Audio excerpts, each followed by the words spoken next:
This is Lansdowne Roar, the voice of the fans, and this is the window preview show.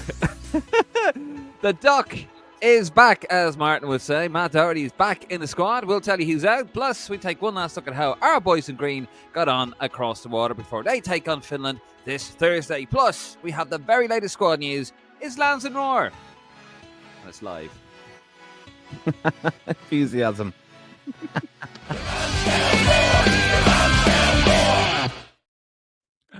Hello, welcome to another edition of Lansdowne Roar Live. As you can tell, we're a little bit rusty at this because this is our first one back since we did, I think, the window review last month. We are going to do something about that. We're going to get more live and interactive because we know you love your Lansdowne Roar Live. And if this is your first time watching it, welcome.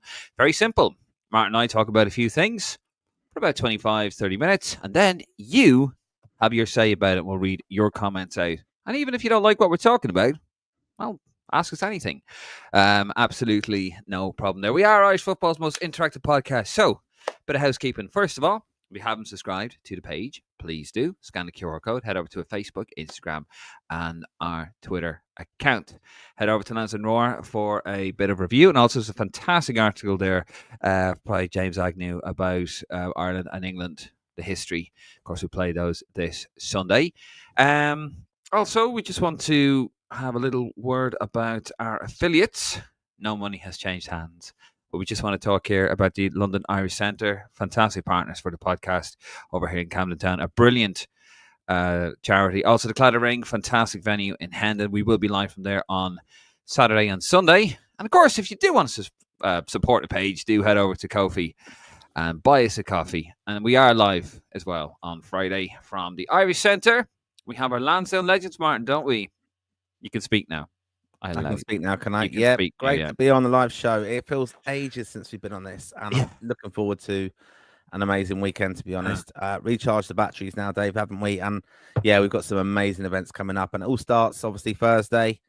You're going to be in the ground, Aviva Stadium, absolutely rocking. Okay, Lansdowne, sorry, Dave, but absolutely rocking. Get 3 points on the board, then head off to Wembley for the Sunday.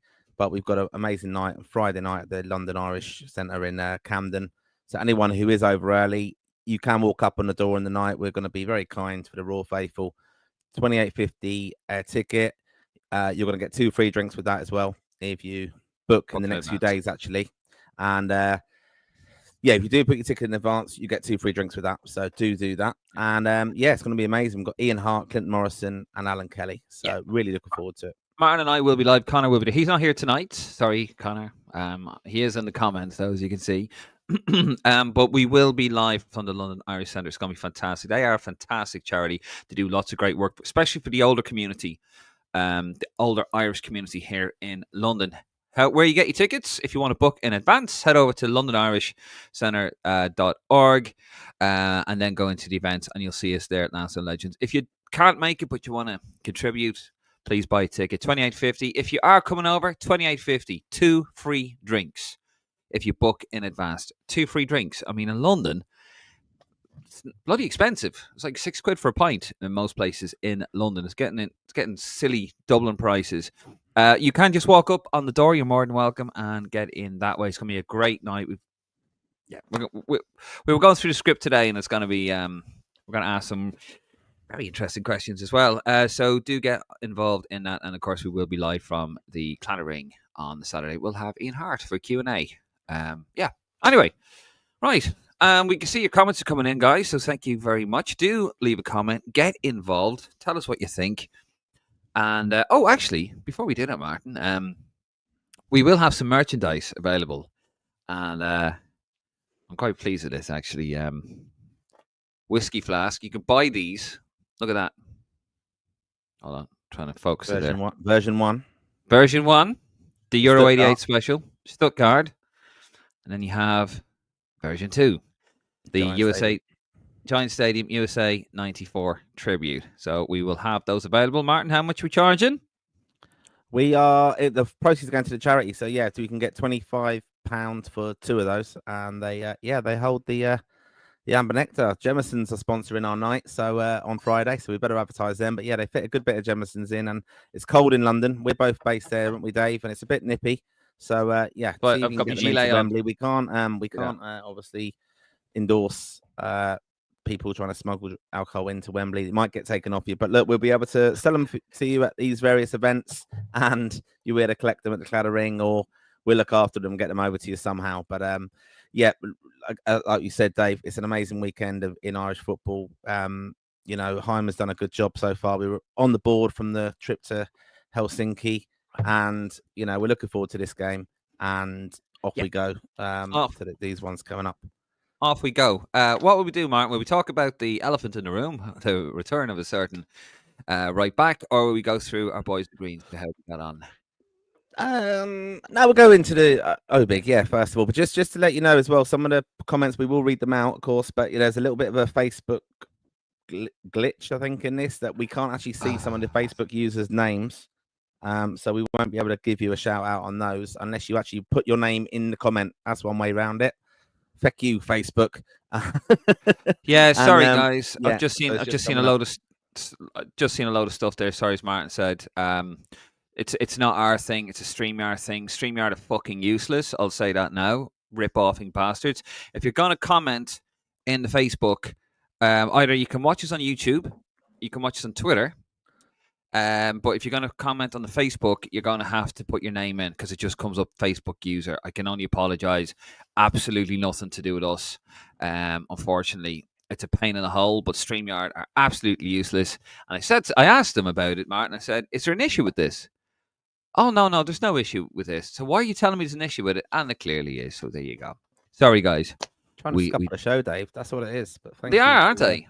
They are trying to scupper the show. Yeah. Like I did send an email. Have you sent one back? No, you haven't, because they are useless bastards. But anyway, so do apologise, guys. But do keep the comments coming in. But if you can, just put your name either before the comment or after the comment. It's just not going to come up. So we do apologise. Actually, Martin, whilst I'm doing Koi Big, maybe just check out to see if they are coming out on the app, on the Facebook app. Maybe we can do it that way. I don't know. I'll have a look at you, Dave. Little task there for you, Martin. Right. Well, while Martin's doing that, I'm going to have a look at the goalies. And Connor, I know you're watching in whatever shed you are in. Any mistakes, I'm sure you'll happily tell me. So here we go, guys. Here is the goalkeepers. Queeping Kelleher, 90 minutes, and it's a lovely 2-0 win over Aston Villa. Mark Travers, an unused sub for Bournemouth in their loss. Very harsh there. And of course, Max O'Leary, 90 minutes and a 2-0 win over Norwich. On to the defenders.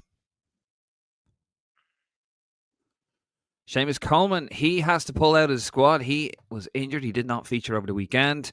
Darragh O'Shea, 90 minutes and a fantastic 2-1 win over Tottenham, at Tottenham as well. Nathan Collins, 90 minutes and a 3-2 win over Bournemouth. Liam Scales, 90 minutes and a 2-0 win over Kilmarnock. Shane Duffy, 90 minutes and 2-0 loss against Bristol, but he is out of the squad. Mark McGuinness, 90 minutes and a 5-1 loss against Middlesbrough. Callum O'Dowda, 90 minutes and a 2-1 loss against Blackburn. Matt Doherty back in the squad. He played a whopping 3 minutes against Southampton, a 2-0 win. Jacob Ryan back in the squad. He was an unused sub. And Ryan Manning played 45 minutes and a 2-0 loss against Wolves. Had a goal disallowed as well, but he is also back in the squad. So, Coleman, Duffy out in the defenders. Also, we have Adam Ida out. We'll get to that in a second. Ryan Manning has come in. Matt Doherty has come in. And Jacob Ryan have come in case you are wondering. Right, on to them. Quick question, Martin. Do the names come up on the app? They do. Yeah. Grand. So that's what we'll read them off this, and I'll give a little shout out. Yeah. So that's what we'll do. We'll work together on that one, folks. Sorry, folks, but we're doing our best for you. Fuck you, StreamYard. Midfielders. Josh Cullen, 78 minutes and a 1-0 win over Swansea for Burnley. Jason Knight, 90 minutes and a 2-0 win over Norwich for Bristol. Jason Malumbi, 90 minutes and a 2-1 win over Hull City.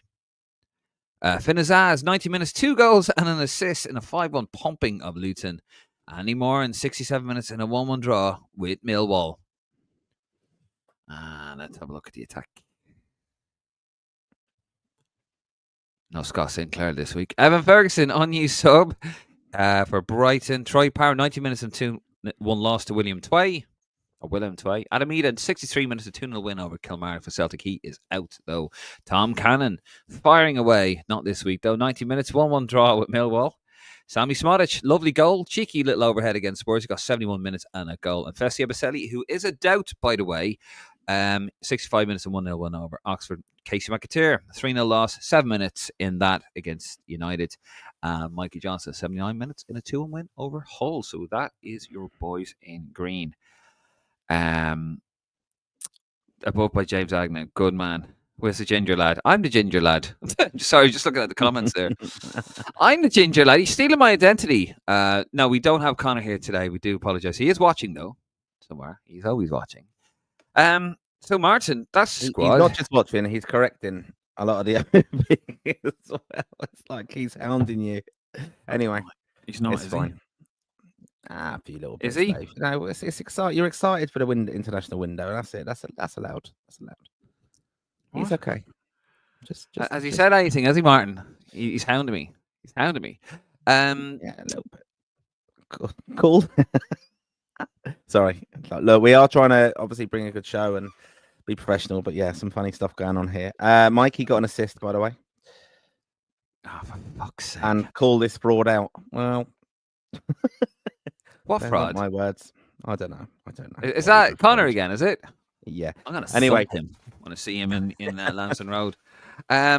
Yeah. Sorry, it's been a bit of a day anyway. So there you go. That is your boys in green. Was that the only correction? Was it? Mikey Johnson got an assist. Yeah, I think so, Dave. Just it's all good. It's all good. Dave. It's not a big deal with facts, Martin. Yeah. Sorry, a bit giddy. Yeah. So there you go. So, Martin, let's talk about the white elephant. Matt Doherty back in the squad, everyone's nightmare. So that would probably explain why he didn't put out retirement post. I've got the still here, actually. So this was news to me. In fact, I was quite late to this earlier on. Actually, I forgot to upload it just in the middle of doing it now. I'm on forum today, Martin. So here we go. So this was the tweet that was sent out earlier on. Squad update. A trio changes. Seamus Coleman, Shane Duffy and Adam Ida are ruled out of the squad through injury. Ryan Manning, Jacob Bryan, Matt Doherty all join up. So Matt Doherty back in. And as I said, he's played a cracking 3 minutes. In obviously they were home and hosed in that game. What do you reckon, Martin? What do you make of it? Yeah, it's good. I think, he's brought in two fullbacks there. It was a bit strange from the first the squad announcement. I mean, look, most of us, first, easy for me to say. First of all, Matt Doherty, we don't hate him. I'm a little bit disillusioned with him and how he treated the kind of raw, faithful Irish fans of, the expectation, the kind of arrogance in a sense that, he was going to be back in the squad and how he felt disrespected. I thought that was completely unfounded from him to have that kind of view. That's my opinion of it. But, he's now gone back in here. He's going to be available for these two games. I'll get fully behind him. And hopefully that little kind of message that's been kind of sent by Heimer to him is a little kick up the arse that you're going to have to prove yourself now. I don't want any silliness from the Irish fans. I don't think they will. I don't think there'll be any booing of him if he plays or anything like that. But, ultimately, I think, will he start? It's debatable now. A lot of us didn't think Shane Duffy was going to be playing for Ireland again, but he got back in there. So the door's never really shut on an Irish international, I think. And although Martin O'Neill tried with Glenn Whelan twice, but we're there now, and let's get behind the lads. It's interesting to see Manning coming in again, a bit of a kind of pointer for him to try and prove himself, playing in the Prem, doing very well.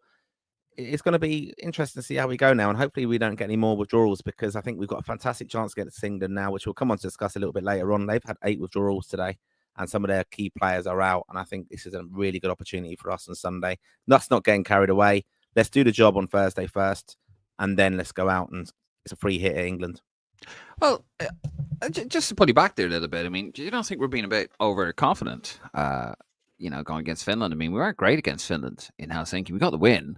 No, I know, but I just think there is a lift, and I think we're at home. I think the Irish crowds. Yeah, but we lost in the next game. Yeah, but I just think, but look, that was away, wasn't it? Greece away was a tough game. They're top of the group. They beat England at Wembley. They're a good side. England now back-to-back defeats, possibly, isn't it? But well, did they beat Finland? Not home defeats. Sorry, England beat Finland in Finland. Yeah, but they lost in Wembley, and he lost to Greece and Wembley, and he got to go to Athens. Yeah, so we can beat them back-to-back home defeats in Wembley. That's what I meant, Dave. Well, that's what I said. I think. Okay. I mean, well, yeah. I mean, I think we need to treat Finland with a bit of respect here. We're still in a state of flux. I think we've had a lot of withdrawals. Obviously, England have had a lot. We're going to read those out in a second. They've got 8 withdrawals. We've had 3, with a possibility of a 4th. Festia Basela. John O'Shea did say in the press conference today in Dublin. He was on about, going back to Doherty, he was on about this kind of thing, like you want, the reason why I brought Shane Duffy in with experience and that sort of stuff, and they want Matt Doherty's experience around the place. I don't know. I mean, do you think that's wise bringing him in there now? Like, maybe we're throwing him under. Like, I don't want to see him get booed, Matt Doherty. I don't want to see anything like that happen to him. But there's clearly, there's a bit of a stigma now around Matt Doherty, and if he starts, he's going to get booed probably when his name's called out in the starting 11, and if he comes on as a sub, if we're winning or it's not going too well on Thursday, I think he's going to get booed as well coming on. Like, I don't know. I think it's a bit. I don't know who else he could have brought in. That's the only thing. But I just think with Matt Doherty, I think it's a bit of an unfortunate situation. Like, it's just, I don't think it's very healthy, and they're on about bringing experience in. I don't really get that. I think it's a shame Coleman's out. And Duffy, I think that natural kind of aged leader in there as well. I suppose you're looking for a senior pro, Robbie Brady as well. So it's just, there's a lack of that. We need these players to step up now. I think, I'm hoping he'll set a good example. I'm not saying he's he's not professional or anything like that, but it didn't sit well with me, the social media posts and things like that. Maybe I'm taking it far too seriously than it was, and I know he kind of said that's just his kind of wit and sarcasm, but I don't think that went down well when you see his performance, when you see him not tracking back and doing the basics that you expect of an international footballer. So especially when you've conceded a goal and you're losing, and it's a tough watch at times, and we've all paid our money, we have the right to kind of criticize, I suppose. So I just think, that's one with him. And I'm thinking even like that captaincy things, it's a question, isn't it? I mean, he can't be considering that at all, can he? I mean, if he brings him in, right, I think bringing him in was, but to be fair, the manager gets away with it because, he wasn't in the first squad, and we have had an injury crisis, so I do understand that. Andrew Bombadeli has a problem with his patella, I believe. So he's not coming in. Obviously, Coleman, who I think is probably going to be, in my opinion, is probably going to be his final season as a footballer now, because he's getting to that age and his body's breaking down. So he doesn't really have a choice. To be fair to him, he's playing Festi as a right forward, as a right winger, as opposed to a right back or a right midfielder, as Connor would say if he was on. That is his position. But if he was to make him captain, I don't know. I just think that'd be weird. It'd be unfair on the player as well. And I think the manager has to, maybe if I was the manager, I'd probably have a word and say, look, Matt, like, I'm just going to do you a favor here. Like, you just need to concentrate on your club game. You hadn't played since September. Those 3 minutes you got, and you probably only got those 3 minutes because the team were well in front. And Wolves don't win many matches. They're struggling at the bottom, so they need to fight for every point. And Matt, with all due respect to him, is a bit of a luxury player. Like he doesn't track back, and Wolves at the moment can't afford that. You need all hands on the pump, like us, like Ireland. And I'd probably say, listen, Matt, this is not for you, mate. Go away. Maybe get a move in the window somewhere. Drop down to the Championship, and then find your feet again, and then we'll talk about that. But there's an atmosphere, there's a stigma, and I'm going to protect you and your family, and just kind of keep you away a little bit, and hopefully you go away, learn a new move, and come back. But I don't know. Look, I mean, I kind of just question not the captaincy. I mean, I don't think he'll be captain, but it's more he's a senior pro in that group, and to come back into it, I think Collins will be captain, but I think you want that kind of maturity and leadership around the squad, and Yeah. it's maybe when Shane pulled out and him coming in, they can't ever be allowed to be in a squad together anymore. Yeah, maybe. I'll tell you what. Though I'm very happy for Ryan Manning. Delighted for him. He probably should have been in the squad. All joking aside, our only left back, he's doing all right for Southampton. He was taken off at half time. I don't know if that was a tactical. He did have a. I'm not sure that was a tactical switch, but he did have a goal disallowed, wasn't he? It was disallowed by VAR. So I'm happy for him. I'm delighted to see him back in, Martin. Yeah, me too. Like Connor's often said it on the show as well, that if you're playing week in, week out in the Premier League, and he has, it's just strange how football works out, isn't it? And he's in there now, doing very, very well, like playing anyway, and that's a big thing for us. So yeah, I'm quite happy that he's in there. I don't know if he's been really fancied by some previous management or even the interims when they've been there, but he's in there now on merit, and that's what we've always asked of our players: go away, get game time with your clubs, prove that you can play at this level. I think we've got to understand as well, they're coming off the back of obviously a competitive weekend. It's going to be very light this week. It's going to be all just tactical kind of things like that. Then they're obviously hosting the game in Dublin and then traveling over to London. So they're not going to be physically flat out. It's kind of recovery mode.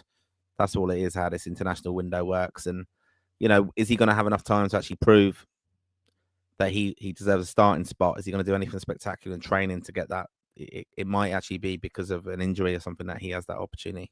Yeah. Tell us what you think, by the way. I see the comments coming in. We will get to those in about 10 or so minutes. Keep them coming in. What do you think? Are you happy Matt Doherty's back? You happy for Ryan Manning? What do you make of the squad?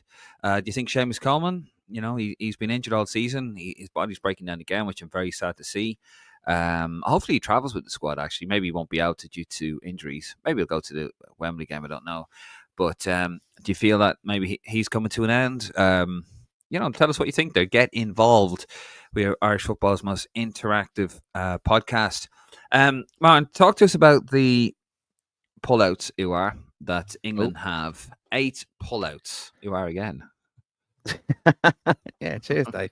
Yeah, so England interim boss Lee Carsley has confirmed that he'll be without a string of his senior players: Aaron Ramsdale, Trent Alexander-Arnold, Levi Colwill, Declan Rice, boo, Saka, Cole Palmer, Jack Grealish, boo, and Phil Foden have all withdrawn from the squad. Wow. Is that the Matt Doherty effect? I don't know. But, there's some good players have come in there instead, including Jared Bowen, Braithwaite as well. So, he can afford to be experimental now that we know that Tuchel's coming in for England. This is, all right, it's Nations League, obviously rivals and things. I think it's an opportunity for us to be honest, with that level of caliber of player pulling out of the squad. I think it's a great opportunity for Ireland to get a really good result here, and again give us that lift going into the World Cup draw then, and a new campaign in 2025 where we're going to be all taking up our new season tickets as well as part of it all. So it's going to be good.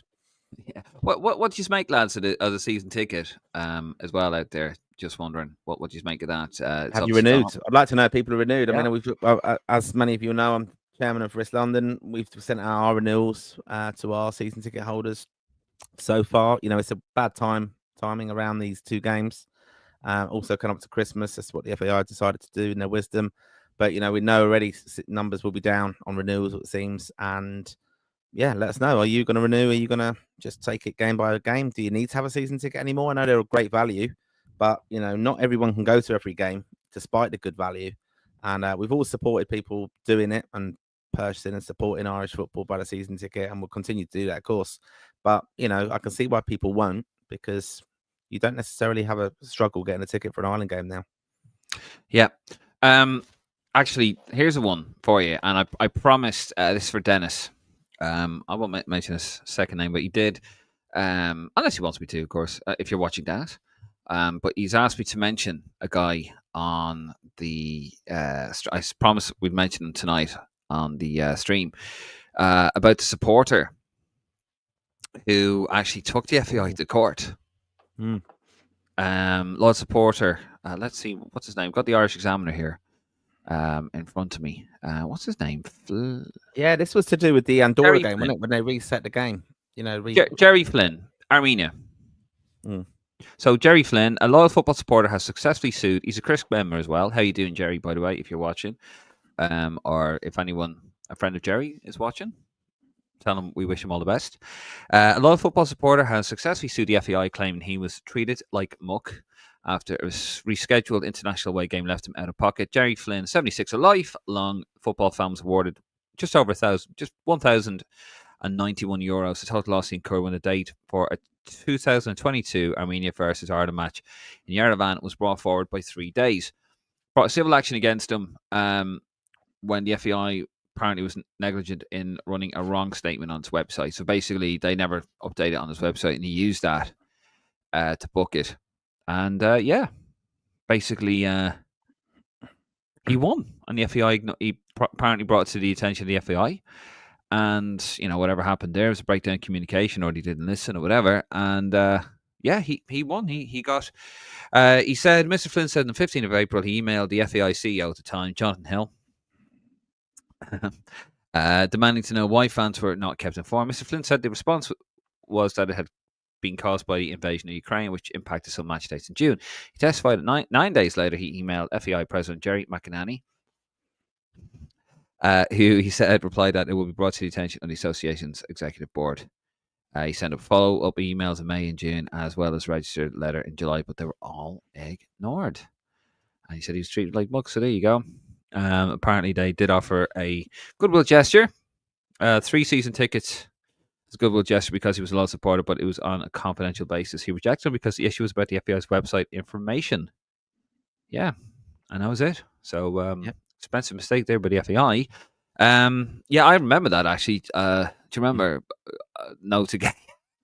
And I went on a smear campaign. Yeah, God, yeah. Those 3 people came up to me and said, "Yeah, we actually we were going to book Notegate, but when you or go to Gate, and when we heard your story anymore, you're advertising them.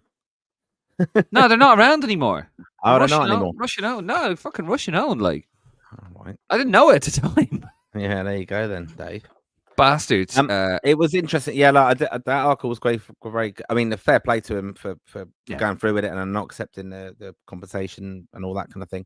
But I thought it was good as well. In the conversation he got as well, he did allow him some compensation to cover his pets being looked after in his absence when he had to change dates, which I thought was quite nice. Well, it's quite a funny little part of the story. But that's where you got to rely on ourselves, Dave. For accurate information. That's right on all things. Well, not me. Martin is the man for your tickets. So lesson learned, hopefully, for all involved there. But no, there you go, Dennis. I did promise to mention that, and I have done anyway. So I hope you're watching. Hope you are enjoying the pods. Right. So, shall we move it on, Martin? Obviously, Dave. Just a couple of things I want to come up first, if you don't mind. Just going to come in. I saw a very good photo. Actually, we must put this up. Just go on. Sammy Schmodix met Ed Sheeran. I thought it was quite good. I thought it was you first of all in the photo, so we must get that up on our socials. But it was actually Ed Sheeran. And the other thing interesting, which again is another little one we will share. John O'Shea has been in the winner's enclosure with a racehorse recently. And what I liked about that is I've got the photo just been sent to me, actually. It was over the weekend. What I like about it, in the winning connections photo, he's got the green Castore Island jumper on in the casual off-piste kind of situation where he's at a racecourse, still sporting his island stuff. So fair play to him. Nice to see a winner for John O'Shea. I know he's into his horse racing. And that was just, I thought, some little snippets of news I'd bring you, Dave. There you go. Thank you very much. That's why you tune in, guys, to Lansdowne. Keep those comments coming in. But yeah, I mean, that's all the squad, really. Obviously, we play Finland on Thursday. We will be live from the ground. We will have a pre-match. We'll have a Finland preview, but we will be live from the game. The usual. About an hour before kickoff, we'll have the pre-game. We'll talk about the squad. Connor will be sitting next to me. He will be back. I'm going to have a word with him when I see him. He will be back on Thursday, sitting next to me in Lansdowne Road, please God. And then, of course, for the aftermath when the match is finished. And then we will go and we will head to Wembley on Sunday. And Connor will yet again be sitting next to me. And I'll yet again have another word with him because I'm a bully. That's what I do. No, I'm just joking. Shame Connor's not on tonight, but there you are. And also, we will be live, don't forget, on Friday from the London Irish Centre. £28 a ticket. Book them online and you get 2 free drinks. 2 free drinks. London Irish Centre in Camden. Come on. Well, what are you waiting for? Right, we're going to move it on. We'll move away from the squad a bit, Martin. Obviously, it's November. So it's James McClean season. And here he is. This was the game on the weekend where he stood away from the rest of us for the remembrance silence. He stood away from the players and he got dogs abuse again. Here's a statement he read out on Instagram. Bear with me. Sorry, it's a long one. You are. I've addressed this matter many times. Not that I should have to, but explaining it now on social media out of respect for work colleagues, teammates, past and present, fans who have supported me, Wigan, Wrexham, especially, for them to have a full understanding. The poppy represents for me an entire different meaning to what it does for others. Am I offended by someone wearing a poppy? No, absolutely not. What does offend me, though, is having the poppy try be forced upon me. The poppy, which originally stood for World War I and II, has now been adopted into honouring and remembering British soldiers that have served in all conflicts throughout the world, including those who opened fire and murdered 14 innocent civilians on Bloody Sunday in January 1972 in my home city, as well as many other brutal crimes throughout Ireland. That is why I never have and never will wear a poppy. If the poppy's sole purpose was to honour World War I and II, then I would have no issue in wearing it, but that's not the case. And then he goes on. I won't read it all, but he sort of goes on. And he actually does finish up. He goes on about the education of it. Some people, no matter what, will not educate themselves or want to educate themselves. So to those who throw abuse about matters they know nothing about, with insults like hate our country, well, I don't.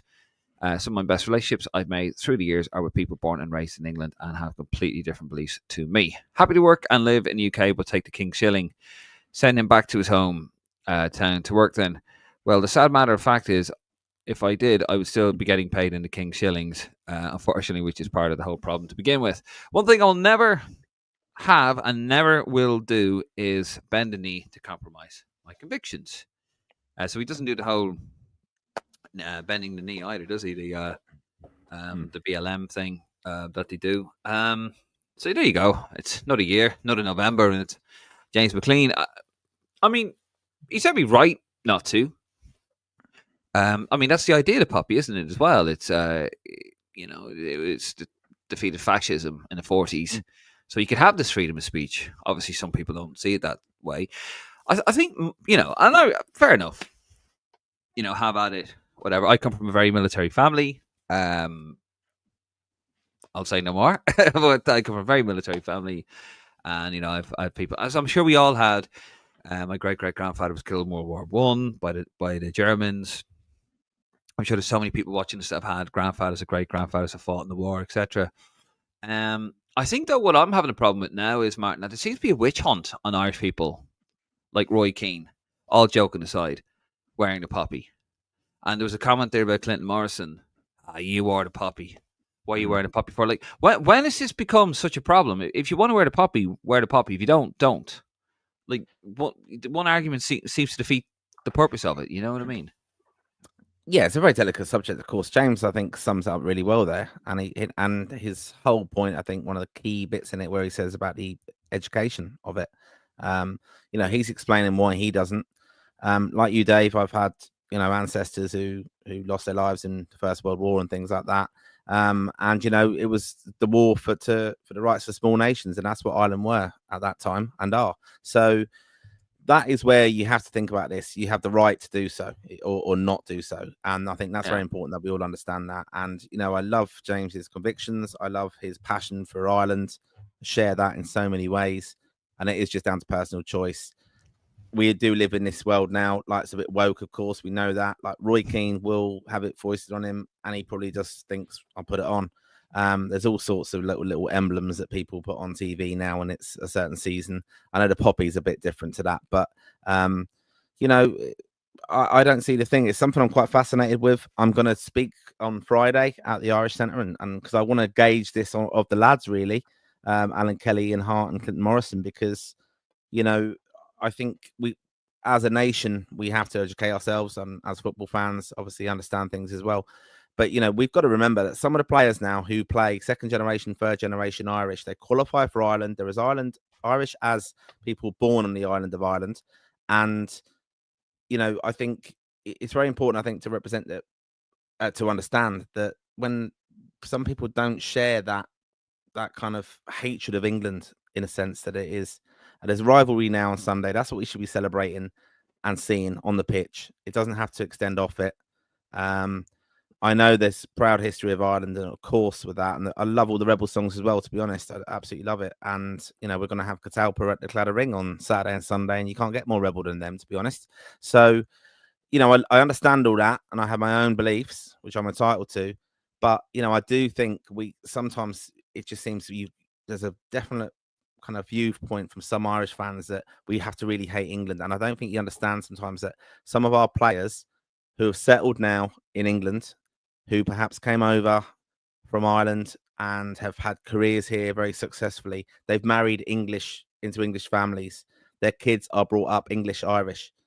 They don't share that hatred of England, and when you're having a go at them, oh, you're English and you shouldn't be this and things like that, I don't think it's really relevant at all. And I think we should understand that and be a bit bigger than that, to be honest. Yeah, I just don't like the whole weaponization of it. Like it was never a problem. It was never a problem. No, to be fair, you never had somebody say, "I'm not wearing it." Like James McClean. I don't think Fessy wore it either over the weekend. I know Matic, when he's playing for United and Chelsea, didn't wear it because he's Serbian, NATO. And he didn't like the involvement there. Well, maybe if your country wasn't ethnic cleansing, anyway. But yeah, and he didn't wear it. There was nothing said there. And James McClean does it. I know James McClean hasn't helped himself at times either. He has stirred the pot a little bit too. But yeah. Anyway, but it's I just don't know why everyone just seems to be so angry these days that we have to fucking weaponize it. Like we have to, yeah. Anyway. Well, look, Erin McClean on Twitter, she went, I can't believe this has been 12 years of this. Yeah. I do understand though, it riles those fans, but they're not educated. They're not the type of people who are going to follow James McClean on Instagram to see what he says to explain it, and they don't want to know. So, and it is an attack on James McClean, and some of his teammates don't wear it. That's just how it is, and but James McClean is the poster boy for the Poppy campaign, basically, and people to bash him. Just in from Connor there, he's just WhatsApped. He's listening. He just said that Tom O'Connor didn't wear one either. Not a word said. He's from Kilkenny, so I think it's just the whole thing is silly. It's just anyway. We're going to move it on from there. Anything else, Mark? Is there anything else before we get on to the comments? Just a little bit of again for the weekend that's in it. We obviously have the Irish Centre on Friday, and on the Saturday we've got KitCon. Delighted to be part of their kind of idea of the weekend. KitCon's coming to the Claddagh Ring from midday on Saturday. That's the Claddagh Ring in Hendon, northwest London. Good transport links, Northern Line, quite simple. Thames Link as well from central London. And that will be where you'll be able to look at all the kind of rare Ireland football kits and some other spectacular shirts that are on sale. There's going to be a lot of merchandise available as well. We'll have our Wrist London Club scarves. We've got these lovely flasks as well, of course. We've got some posters as well. And on Saturday, we'll be joined at the Claddagh Ring by some amazing bands as well. Life of Riley. We've got Catalpa, Fieldsy, bit rebel. Be very, very honest. James McClean would absolutely love it in there. But we will have the KitCon lads on stage. We've got Ian Hart as well for a Q&A with us, and all the Raw Faithful and Irish fans who are coming there. There'll be food available till 10 as well. And looking forward to a really good day there at the Claddagh Ring. Again, some of the proceeds from some of the sales of some of the merchandise we'll have. We've got some posters that you'll be able to get signed by some of the guests at it. And you got some there, Mark? It's gonna be really, really good. Yeah, we've got so we've got Andy Reid actually coming on the Sunday, and Ian Hart is coming on the Saturday night. So do pop to the Claddagh Ring. That's in Hendon. And we've got some lovely posters that we're going to sell with the proceeds going towards. And you can get those signed. Yep, exactly. Grab them, grab the lads, have a photo, and yeah, it'd be a brilliant night. And then obviously on a Sunday match day, we're going to be there meeting the Raw Faithful, aren't we, Dave? Breakfast from 10 o'clock. Live build up to the match. Going to have a chat with Irish fans there. Q&A. We'll get Andy Reid on stage for a chat. All the bands are going to be back in there as well. And win or lose, after the game at Wembley, we're back to the Cladder Ring for a late one, open till 3 a.m. So if you are doing the early airport one from Heathrow, which I know some people are, fair play. You can head at 3 o'clock from the Cladder. It's the only place to go if you're looking for somewhere to go. Good music, great food, good drink. £5 for a Guinness, by the way, all weekend in the Cladder Ring. £5. That is cheap for London. Unfortunately, 14 years of Tory rule has shot everything up. £5 for a pint of Guinness all weekend, and it's good Guinness as well in the Cladder. So there's only one place to go. Cladder Ring on the Saturday and the Sunday. Easy transport links to the stadium, and of course Friday. It's for a good cause, guys. It's the Irish Centre in London. Ticket sales all go back into the Irish Centre. They do some fantastic work for the older community, the older Irish community in London. They do things like they sort out their passports. They sort out, basically, they don't know what they're entitled to. They go in and they sort it all out. There's a lovely little community there in Camden Town. So if you can't make it on Friday and you want to contribute, buy a ticket in absentia. We'll absolutely appreciate it. It's a fantastic cause as well. If you book online, londonirishcentre.org. If you go into events, you get your ticket there. If you book online, you get 2 free drinks. 2 free drinks. And also, you can rock up. If you're not sure if you can make it or not, you can rock up and pay at the door as well. So, anyway, we're going to get to the comments. Just a quick one, Dave. I do have another announcement. Oh, God. Sorry, I do. I think it would be nice for us to offer our congratulations to Kieran Crowley from the FAI, a little baby boy today. So, congrats, Kieran. We know you're very busy, and geez, I hope you're going to be able to get your trip over to London with the lads. But yeah, look, it is appreciated. I think some of the media stuff that the FAI do is very, very good. It gives us good insight into what's going on. But just on to offer our congratulations to you there. Absolutely. Yeah, fantastic. I saw the photographs there on Twitter now. Brilliant, delighted. I only became an uncle myself there a couple of months ago when I was in Dublin for the England game. So no, was it the Finland game? No, Greece game.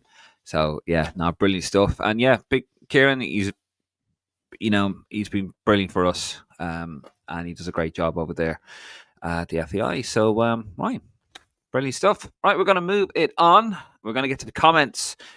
This is where you guys get to have your say. By the way, just thank you to the 1,100 people watching us live here on a Monday night, which is mad, at 9:45 to 10 to 10 UK and Ireland time. So thank you for the wonderful support again from the Raw Faithful. Right, where's my little thing that I do? So we're so smooth here. The production value is just so slick, isn't it? All right, here we go. Here's the comments. Right, you're gonna have to bear with us a little bit because Martin. So you're gonna have to get your app out. You are. All right, got it. Don't worry about that. You bleed, you are. You're app out. Oh, here's one for you actually. Straight off the bat, straight onto Twitter. Dara on Twitter asks, "How you doing, Dara? Will the loyalty program still be in place when they go on general sale?" Martin. Oh, the loyalty for the season ticket. Oh yeah, this is the new thing they're doing. So if you attend a home game as a season ticket holder, you'll get your 2 points and 1 for an away game, which is a bit strange to a lot of us. Yeah, I think it will be. Yeah, I think this is the kind of to reward season ticket holders when you have a season ticket and you actually commit to it. That's what you're going to be. You'll have an account established by the FAI. So that's how it's working now. A lot of the sports clubs aren't happy with how they're doing this because it will make many sports clubs redundant. Yeah. With London, we've got over nearly, I think, 700 members now. And we facilitate all the ordering for tickets and things like that, which is fantastic. But, if the FAI are going to do it all in-house, which they are going to be doing in time, it will just be your own account. And it's going to be more important than for supporters clubs to just adapt and see what we're doing instead. So, but the loyalty program will be probably it will be in place for people who are supporters and who go and take up season tickets. There you go there. Hopefully that answers that. Kevin O, how are you lads? That was off air. I was having a little chat there with Kevin O. Good man, Kevin. It was actually kind of funny. I was thinking there when we were off air, I was saying to Martin, hurry up because he's a little bit late, as he always is. And he was like, I was like, come on, Martin, I want to go live. He was like, yeah. He had his head down. And I pressed the intro. And he thought we were going live and his fucking head popped up. Did you get a bit of whiplash there? It's like a rabbit in the headlights there. The look on your face. Jeez, we live. It was priceless. Yeah, I should have actually. I wish I had recorded that. Kevin O, and then I said that you were late again. I was giving out to you. There you go, as a comment. Getting ready, shouldn't be too long. Bleeding Martin late again. And Kevin O, popcorn, yellow striped smile. There we go. Connor says if Connor isn't on, he's not watching. Piss off then, Connor. Yeah. And Monaghan Boo says Kevin O as well. Mark Tangney over on YouTube. You could pick a decent 11 out of an injury list. Not too bad, is it? Bazunu in goal. Amabamadeli. Coleman. Brady, yeah. Coleman. Duffy. Yeah. Wow. All small bone. Yeah, well, cousin. Well, Alan Brown's not injured. He's just not picked. Yeah. Ogbene, yeah, he could play as a right winger. Yeah. We're going to struggle. And everyone who pulled out the squad today. Yeah, you could play. Let's focus on the lads who are available. Dave. Yeah, Mark. Yeah, Mark's just upset me bringing up cousin Will's injury. When is he back to you now? Got any family info? The family WhatsApp's gone a bit quiet on it. They won't let me in the group. Yeah, I'm not surprised, Martin. And like we see you show up, it's like again. You let him in. JOC on Twitter. Happening, boys. Good man, JC. We hope you are enjoying this. Right, Martin, this is where you earn your keep. Right? So, who said this? Facebook user. Opinions on Neil Ferrugia, Dave. Yeah. Sorry, here we go. John O'Sullivan. There you go. And where's Connor is his next comment. So, yeah. Who said that? Google him. John O'Sullivan. Hey, John. No, I'm not. Yeah, here comes a Google search. Shamrock Rovers. Yeah. I don't know. I've never seen him play. He's born in France. Yeah. Yeah, well done to Rovers as well, by the way, in the Europa. They're doing amazingly well. And I know we haven't had a live show as well since Shells. So that was well done to Duffer as well. And you can get all of our past episodes where we have that clip. That I've spoken to so many people about that clip where Damien Duff, how he addressed the media afterwards, and saying, how they were told they couldn't compete, and this is an inspiration to everyone. I love that. I like when I see that kind of thing. Yeah, I actually had it there, but I deleted it. Sorry. No. Congratulations to him as well. And of course, the League of Ireland final. Oh, that was one actually I meant to say. So, did you see that the League of Ireland final? League of Ireland final, the FAI Cup final. There is a question later on about that. There is, but the attendance 38,000, the highest ever for a non-Dublin final. Yeah, more than we're at the last Ireland game. Yeah, it's brilliant. It's like, holy Jesus, it's. I did see some. I think it was a little bit of criticism of this. I don't know the schoolboy football setup and Sunday League setup in Ireland, but a lot of the games in Dublin, like youth level, all went ahead, and they were saying, that it was an opportunity to kind of have the weekend off and get people to go to games, which would make sense, wouldn't it? But I did see a bit of criticism of that, but that's probably outside of the FAI's control. Yeah. Did I read somewhere, or did I make this up this morning, that over 1 million people watched the League of Ireland this year? I didn't make that up, did I? That actually happened. You do make up some stuff, Dave. I do, don't I? I don't make it up. It just kind of happens. It's kind of scary, Mark. It's just hold on, 1 million people, League of Ireland. Yeah, here we go. Cheeky bastard.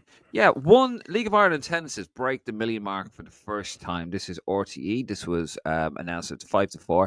The tennises across the League of Ireland in 2024 broke the million mark for the first time ever. A total of 1,001,630 fans went to games in the Airtricity Men's Premier Division, First Division, and the Women's Premier Division, and cups and all that. That's brilliant. That is fantastic. The League of Ireland, man, it's alive. It's fantastic. Yeah, Like, it's brilliant. I'm delighted for it. Absolutely delighted for it. Yes, a million attendance. It's because we're producing it. Oh, all right, Connor. See, this is great. I'm getting attacked by the comments from the Raw faithful, and also Connor's having a go at me on WhatsApp. The Ferrugia thing. Apparently, the way I pronounced the name last time, I'm having a piss take. Sorry, Connor. You know, and I am right. A million in attendance. Yeah. All right, here we go. Where's the next one? Sorry. This is all going mental. So that was John O'Sullivan. By the way, John, thank you for commenting. We hope you are well. It's all good. It's all good. It's all good fun here. Shunnock Roy. I could not make any head nor tail of Hamer's decision to take Matt Doherty back into the squad. Yeah, we discussed it earlier on. I think it's just a bit of an injury crisis, really. I don't know who else he could put in, but it's football. It's professional sport. They're gonna have to handle this, situation, well, but because we could be reliant on him coming back in, and he's a professional footballer. Fair play. He's not throwing his toys out of the pram that we know of. If he does, perhaps if he doesn't start, maybe that will be the case. But I'd like to see how he settles in around the camp. And I'm not saying there's a problem, but it didn't sit well with me, as I said at the start of the show, how he's reacted and talking about being disrespected. Don't think he had any respect from us for the performance, but let's give him the benefit. Andrew. He's sticking out Andrew as well. I think he just that was a bit yeah. I didn't like that. I think if you're Matt Doherty, you take a lumps, you look back and go, yeah, I've been shit. It happens. I've been shit, haven't been good enough, not tracking back. Not to stir shit on this though, but to bring up Omobamadele with that, I don't think he would have done that if it had been a more senior pro that he's been around camps with. I know he's been in it, Omo, but it is a bit going with someone who's not had loads and loads of caps yet and kind of digging him out. I'm not saying that was the kind of part of it, but he did name like, oh, well, I'm not happy with that. Darragh O'Shea played right back, and he hasn't named him. That's my problem though. Like, you're supposed to be a senior player, and yet you've just thrown one of the junior players under the bus. That is not the attitude of a senior player. That is not the attitude of a captain. No. And that's what I'm talking about here. That's what I said earlier on. It's, they go on, oh, he's got this experience. What experience? He gave an interview to, and he moaned about it. I'll see him in November. He was right, I suppose, subsequently, eventually, he got there in the end. But, you've given an interview. You having to go at a junior lad who's also struggling as well. At a club, to be fair, you were third in the Premier League, or you were third anyway before the weekend. So yeah, I'm not happy about that. Dean Flood, just the Englishman today. Thanks, Dean. Cheers. Is this him as well on Facebook? Is this him, the Facebook user? Just the Englishman today. So who said that? No, that's John O'Sullivan. All right, again, and then he's talking about where's Connor? Yeah. Is that him? Yeah, that's that as well. Yeah, that's John O'Sullivan. Hey, John. Half the England team injured there for the taking. Martin Fitzpatrick. Good man, Martin. But yeah, there you go. Sorry, guys. We can only apologise, but not our fault. But yeah, and he says it here as well. I see 8 of the English squad have dropped out. The Doherty effect. Running scared. Yeah, we might. Yeah. Well, he is really, really close friends with Harry Kane. So if Harry Kane's in the squad, it might be the reason as well. Bring them back together. Once a little holiday in London. Kevin O. Heimer seems to have a decent knowledge of the Irish players in the Prem and Championship now. Big improvement on the first win, though. Well, yeah, he is learning. I will give him that, Martin. I will say there was some doubts about him sort of after the first win that we thought, are you really...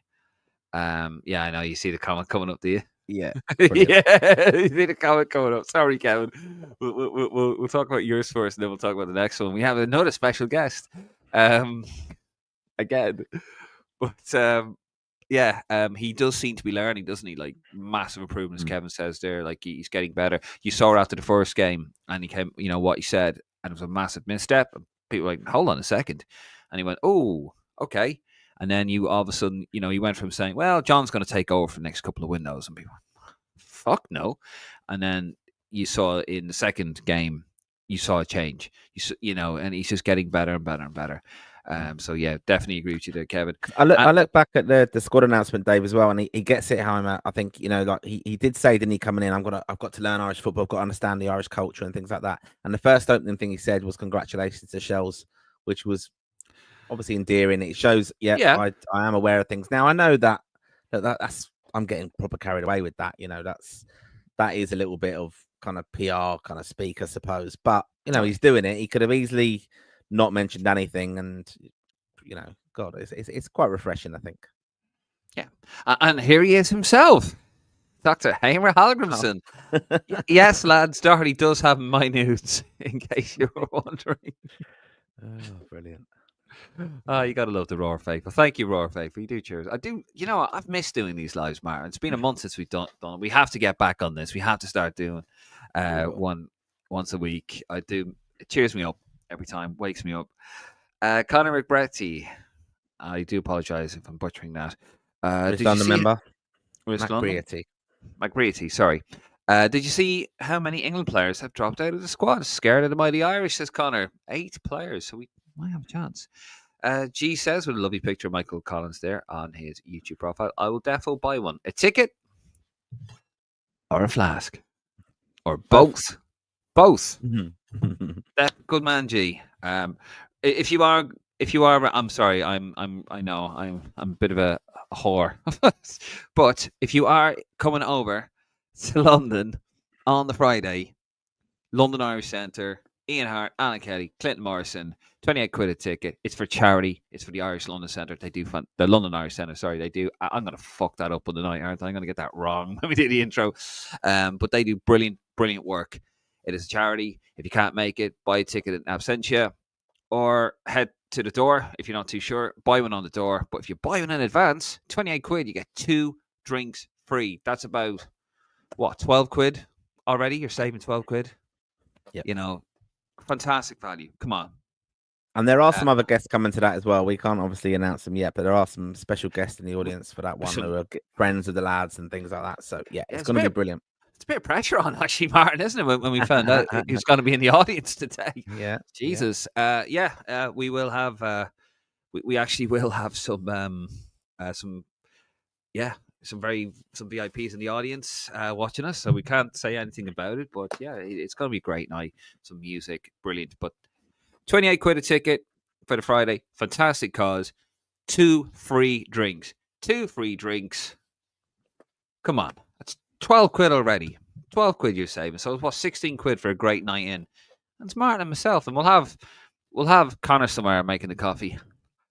Connor will be there as well. Well, anyway, so don't worry. I will go back to whoring myself out later on again throughout the podcast. Facebook user, right, Martin? Who is this? Earn your keep, son. This is John O'Sullivan again. Hey, not John. Understanding that we're based in London, so we do operate in pounds.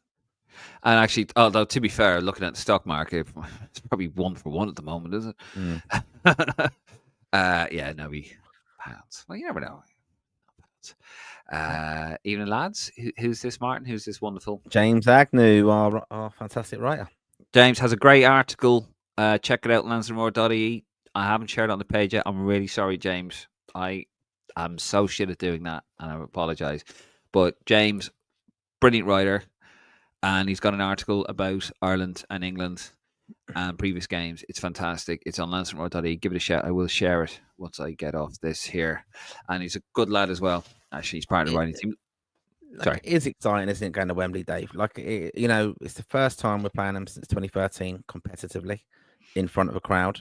I was there behind the closed doors game. That was a bit of a hiding that we got. We know that, but it didn't really happen because no one was there. It's a little bit like when Liverpool won the league. That one, the Asterix one, just the same situation for me. So, I'm quite looking forward to this. Quick question, actually, and we'll get to James in a second. No. Did you see that video of the referee? Oh, I did. Yeah, yeah. Well, that's ridiculous. David Who Coote. is that? Yeah, David Coote. what a I was gonna He looks say. off his trolley. Yeah, that's not good. I mean, but like And the bit where he says this can't go, like, what is he videoing it for? Who's he trusting? It just shows you, Dave. You know, them videos that you sent me, I'll always keep them. no, I I'm going in think. tonight in Helsinki, Martin. I'm not going out tonight. Oh, Dave. Oh, No, God. there weren't videos; there were pictures. No, do you know what though? I mean, look, and of course now all the Liverpool fans are going after him, Oh, aren't yeah, they? the league and stuff. Yeah. You know, it's in England though. We seem to have this in the Premier League where referees cannot be corrupt. Absolutely, I'm not saying David Coote's corrupt, by the way, but this doesn't help. I don't think he is. It's just this doesn't help. What the hell is he doing? Like, what the fuck? And he said it at the end, because he called him. He calls Klopp a German. See you next Tuesday, and then he says at the end, "Oh, by the way, this video cannot go out." And he looks out of it. Yeah, and the lad says like, and this will ruin his career. It's like, I don't know. who is this guy, and why are you with him, and why are you hanging around with somebody who's about 20 years younger than you? Like, what's going on? I mean, to be fair, Martin, when you hang around with me, you're dealing with someone 20 years younger, but Right, we're moving on. So, James, this is James Agnew. Evening, lads. Big week ahead. Looking forward to it. Some cracking stuff lined up. What do you make of the England players' withdrawals? Still a tough ask for us, but it'll definitely help us at Wembley. I think England look at it and they go, they don't really see this as a competitive game. They probably can't. They're not going to win the group. They're going to be stuck in Group B. Greece will probably win it now because they'll probably get a result against them, won't they? In Athens. I think Finland play. Are Greece back to back? They're back to back at home now, aren't they? Yeah, I think so. Yeah, so Greece are going to win the group. England are going to be stuck in second. So I reckon a lot of the clubs just went, yeah. They're under pressure, don't they? Like Pep and these players, and Pep was out on about England winning Grealish and things. It's ridiculous, but Yeah. But look, we're a different where we are. Like we've got new. I know England they've got a new manager as well coming in, of course, but where we are, like we're early stages of this kind of redevelopment. What we're trying to do. So some of these players now coming through, the younger lads, bit of experience, of course, but some of the Schmodik's still relatively inexperienced. He'll be coming through, international level, of course, but he's coming through now.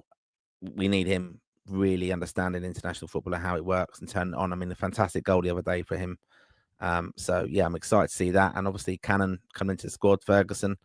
It's exciting now to watch Ireland, and England will still be a massive task, but nothing to fear, especially on the back of Greece winning there. Yeah, absolutely. Kai Watkins, where's the ginger lad? I'm right here. Look, it's ginger. Maybe gotten grey, but it's ginger. Kieran McDonald, how you doing, Kieran? Well, lads, loving the shows. Quick question: what happened to Nick? Always love his insights and knowledge about Irish football. Nick is on the Green Machine, so you can follow Green Machine over on Facebook, and he's still over there, and he's still writing away, and yeah.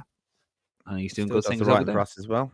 And the WhatsApp group, brilliant knowledge on that and insight, and following a bit of rugby as well. And yeah, wish him all the best. Absolutely, yeah. He's over there on Facebook. Give him a follow, Green Machine. Green Machine over on Facebook. He's still doing his thing. Don't worry, he's still there. Darren, how you doing, Darren? Win against Finland, an honourable performance against England. Please, want to see Moran and Cannon start. I mean, yeah. I am excited about seeing Andy Moran. Him and Finn Azaz. Connor was giving out to me about. Connor's put in his starting 11. He's gone with a 3-5-2 actually. Jesus. I don't know, but anyway, a bit late, bit early for that. But yeah, I'm looking forward to seeing Andy Moran. Really, like he's the next Finn Azaz. He now hopefully will be in the squad. Just going forward, he's doing really well. He was in the championship team of the week, actually, Finn Azaz, this week. So fair play to him. 2 goals and an assist. And Andy Moran. Want to see those two link up, Martin? Yeah, well, Heimer said, this is the last opportunity. This is where he kind of justified not picking Matt Doherty originally, because it's the last opportunity to kind of have an experimental squad. So he's going to give them lads the opportunity. Now, we spoke about it on the last show as well. I was interested to hear from Connor. Didn't really give us a straight answer at all, but about who from the under-21s would be stepping up. But, this is the sad thing about under-21 football is, the lads are in that kind of age bracket, and then they can just drift away, and it takes a little bit of time to get back into the kind of senior fold. But he has them two especially are the ones I'm excited to see, and looking forward to it now. Really am. I think I'm quite optimistic. I hope it's the kind of reversing. I'm glad it's England's second, because I'm excited to see. He should have them lads, the two guys there chomping at the bit, give them some time against Finland. So they're actually looking forward to it and have that experience, and then go, right, let's get you in there now. Right. Connor he's chomping away there. He sent in an injured 11. So it goes back to the question we were asked earlier. We are trying to follow about 500 feeds here. We've got Facebook, YouTube, and Connor's nonsense. Yep. Connor's nonsense. Just check, Dave. When you were trying to when you're in Helsinki, did you have problems with the phone trying to ever get hold of anyone or anything like that? Yeah. I wish he'd been as responsive then. Yeah, it was quite. Yeah, I couldn't get a fucking hold of him in Helsinki. Could I? It was quite wet in Helsinki. I found it to be very wet in Helsinki. If you are in the Cladder Ring, just check up on Connor, just see if he's all right, and if he is drinking Guinness, which is £5 of Guinness, every now and again, just slip in a 0-1 into his hand. Yeah, and give me as many zeros as possible. Going. Not performance wise. I get enough of them. Guinness 0, £5 in the Cladder Ring. By the way, £5 Guinness 0, and a normal Guinness in the Cladder. It's good stuff as well. But yeah, sorry, we're going back to Connor's 11. Sorry, Connor. He goes, read the title. He's called. Wow. Connor, he's called us English pricks, Martin. Oh, Jesus. There you go. See? This is great. We got just under 1,400 people watching us live, and we're having that sort of language on here. Yeah. Definitely. Ignore him now. Ignore him, and let's engage with the people who actually watching the show. I'm going to read out because they couldn't get on it. I'm going to read out his Ireland. Yeah, he is bitter, isn't he? Bitter Connor. I'm going to read out his Ireland injured 11 because it was a question that was asked for us earlier on. So, in goal, you got Bazunu. This is a 3-5-2, okay? You got Coleman, Abama Delhi, and Duffy. Right mid, you got Ronan Curtis. You've got Smallbone, Bosun Lawal in midfield. You got Robbie Brady. You got Jamie McGrath, Ogbeni, and Adamida. So, yeah, it's very good. I'm a fraud apparently as well. This is how these children communicate, Martin. You don't come on here and say these things. Exactly. They have to get on a WhatsApp. I'm not giving them the fucking invite to get on here. Just in case he does. They get on the WhatsApp and he start having a go. I'm texting away. He'd be texting me like text speak and all that. I won't have a clue what he's on about. Right, Paul Brown. All right, lads. Great work in the pod. Fair play to you all. Thank you very much. That's fair play to Martin and myself. John Muckian, good to see Manning involved. It is. I mean, he did say he was on a prep. What? It's not Ronan. You fraud. He's just kicking off still. Right, let's ignore him because we're missing out on. I'm ignoring him. Where's the ginger lad? Yeah, we'll be asked it again.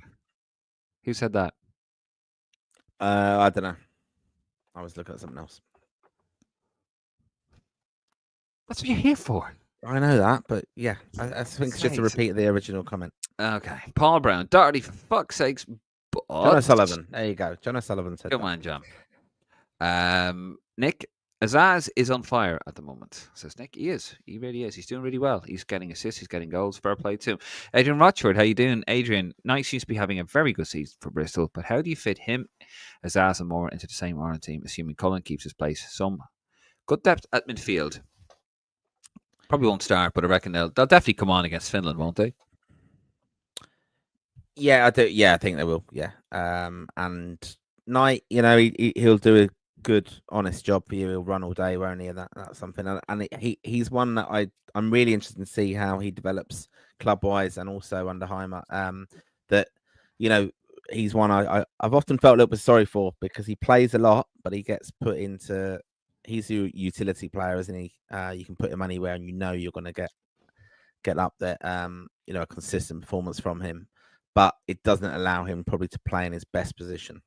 And I don't even know what that is, to be honest. And that's the problem. Ireland have never had that with him. There you go. Alfie Conneely. David Martin, opinions on Drogheda winning the FAI Cup. A big achievement for them winning against Derry. Brilliant. Part-time team, aren't they? They're the only part-time team. Did I read somewhere? Excuse me. They're the only part-time team in League of Ireland. Brilliant. Fantastic. Honest to God, they were well-deserved as well. Derry just didn't show up from what I saw of it. And no European football for Derry. And they got a bit of a slating, didn't they? I think, like that they've really let down the people of Derry and all this kind of stuff. I don't know who that was. I've seen a little bit of that on Twitter, but I think it was part of the commentary team. But they've let down James McClean. He was there. Well, yeah.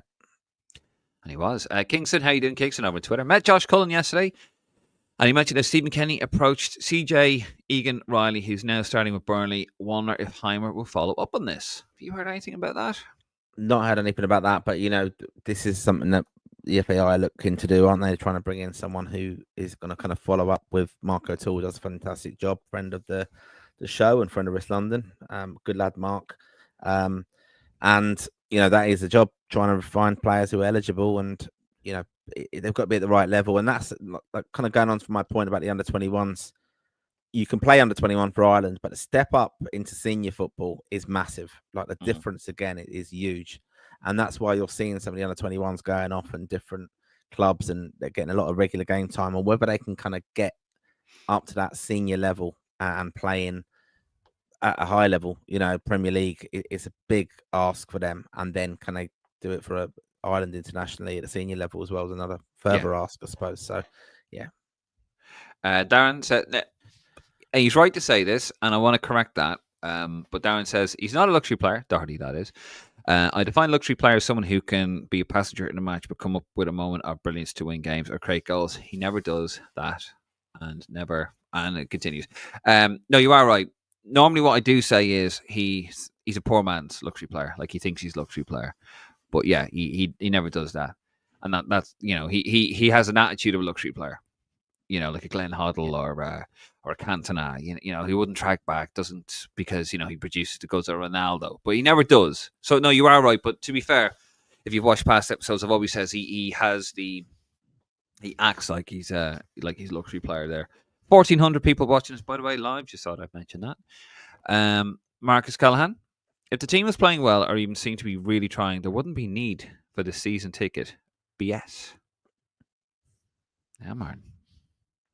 Don't really get that comment. Like, you either have a season ticket or you don't you? You support Irish football, and it's a really good deal. Like, when you look at it, it's a very, very good deal when you work out the fact that they had then done the trio deal and it was more expensive to have a ticket for those games.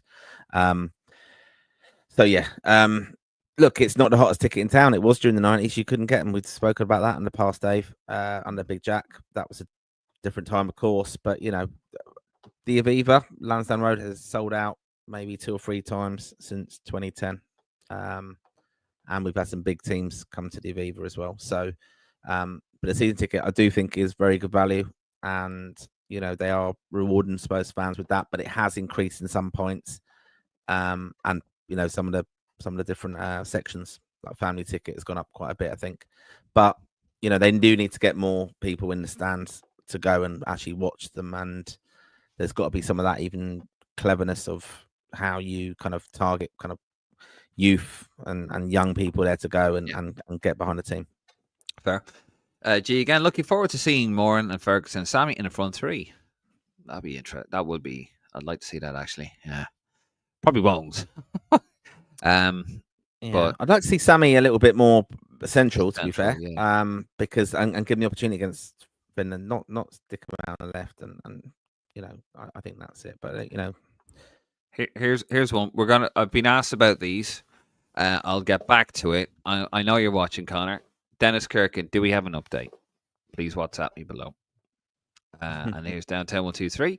Would like to have seen Josh Key and Luke Connell call up. Is Kirkin available to play? And Kingston asked about Dennis Kirkin. We're gonna get the little information man. Hopefully he'll get back to us and we'll let you know. Who? Connor McBrietti, who's actually going to the Irish Centre on Friday. So looking forward to seeing him. Good man, Connor. Please say hello. Looking forward to the game on Thursday and the London Irish Centre event on Friday. But will Ireland have more than 5,000 fans at Wembley on Sunday? No, I think 4 or 7,000, wasn't it? They sold apparently. You'll have 4.5, 5.5. But there will. I know Irish fans who have already were worried so much about the priority list and all this, and knowing that they wouldn't be, getting a ticket if it was utilized and they needed to because it was so in demand. This is a Sunday in London, a month before Christmas. It's a bigger thing for a lot of Irish fans than England fans. Yeah. That's one of the reasons the tickets are actually a bit delayed coming out, is because they've had to reconfigure Wembley to accommodate our lower numbers that we need. So tickets, some of them have not been issued yet. But there will be Irish fans in the home section without a doubt, because people panicked and they felt they wouldn't get them in the away end, which again, we can go back to looking at it and thinking, well, plan things ahead. We've known about this game for ages. We're less than a week out. It's quite frustrating. We don't even have tickets yet. Yeah. Yeah, I know. I was actually chatting to a mate.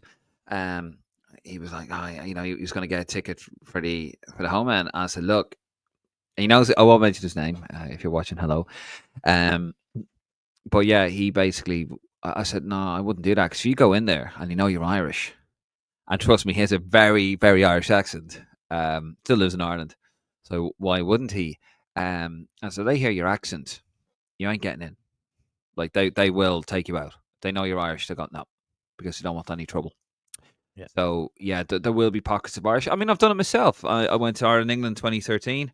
Had my Ireland top, my white Ireland top, underneath my jacket. So but if they saw the top of that, they probably think it was an England top, and I had the fucking England band behind me as well, bastards. It'd be interesting, actually. Some of them Irish construction companies in London have all got boxes at Wembley. So it'd be interesting to see what's flying from them. Yeah, I used to. I remember I knew a girl who his family was on it. No, actually was as a friend. No, genuinely as a friend. This is taking a sinister twist. No, it's not. No. It was. I remember she was telling me she was actually my cousin. She was trying to no. Moving on. Moving on. Jesus, there we go. It's your breaking news. Clip that. No, basically what it was. It turned out to be his cousin. I was having a pint. No. I was having a pint with my cousin, and introduced me to this young lady whose father owned a massive construction company. And I remember she was like mad into him, and he wasn't interested because she was younger. Like he was in his 40s, she was in her 20s. I was like, fucking mental. Like she's fucking gorgeous. And anyway, yeah. So no, nothing sinister, you bastard. Facebook, who's this? All right, just.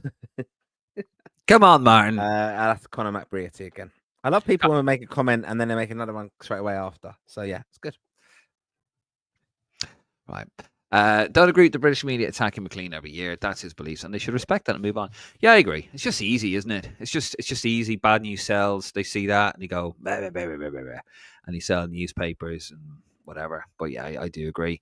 Finnegan. Declan has a good point here, actually, as Declan always does. How you doing, Declan? Hope to see you on hopefully Friday, Saturday, and Sunday, or at least one of those days. Why don't you want to see Declan in Dublin? What's he done? Why don't you want to see him on Thursday, Dave?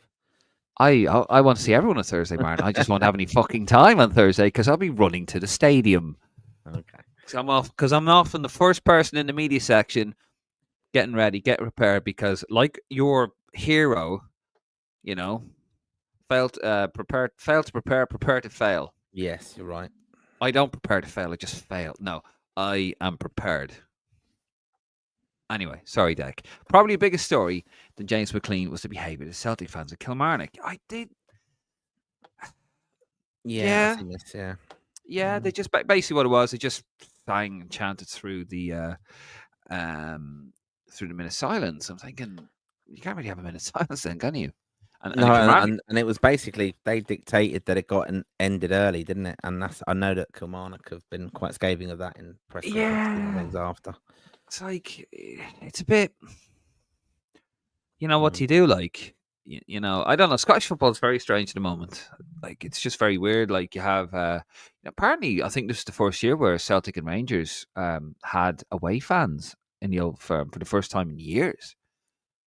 Yeah, because they had that reciprocal agreement, like when they blocked each other before and said, "Well, we're not Yeah, going to do it." And weird. But yeah, no. What did you guys? If any of you guys saw that, what did you think of it? Basically, they just chanted all through the minute silence, and that they had to finish it early. Kilmarnock Kilmarnock manager came out, didn't he? And he said, like, Celtic, they dictate everything we do. It's our ground, it's our minute silence. And we had to end it early because of them. Does he have a point? But Baylor, I was going to say baller there. Baylor on YouTube. Having a doubt in the squad over Ditzy is a disgrace. Hashtag Ditzy. We trust. Bring back Ditzy, says Connor. No rep tracker, no party. I might as well give him a plug. Do go over to Rep Tracker on Twitter if you're not already watching some Rep Tracker, by the way. If you want to find out what's going on with the current crop and the next crop coming in, he does great work over there, Connor. I do have an answer about the whole Kirkin thing. He says, he's not telling me, it's none of my business. Great.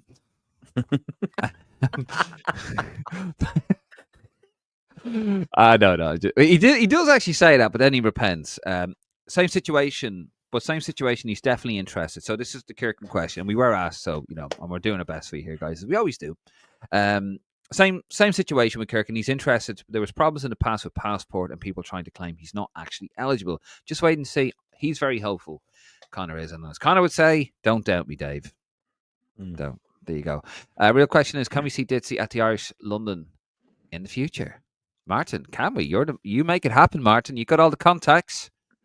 Ditzy's still playing now, isn't he? So it's going to be difficult for us to get him at the moment. But yeah, he'd be one down the line we want to hear about. Maybe.